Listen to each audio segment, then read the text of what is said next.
Patchwork originally started with recycling fabrics because fabric was very expensive. Today it's become the thing to do, but actually it's a really nice thing to do, particularly if you're using things that have a personal memory to them.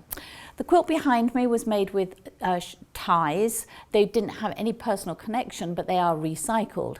But in making them, I got left with a load of bits. Now, one of my students has taken some shirts that have belonged to her partner, so they have a personal attachment to her. We made a quilt in much the same way as the quilt behind me.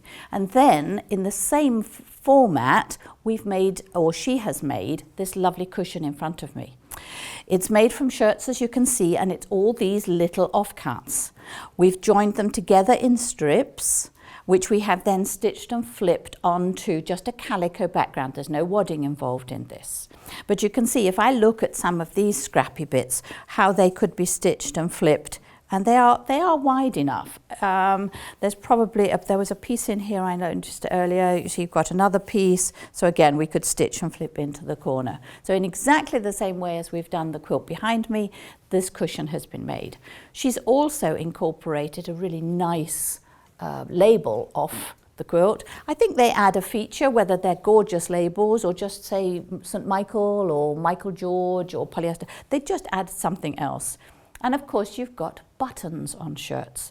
But here's what I think is a really neat idea that she has done. She has taken the shirt fronts and used them as the fastenings.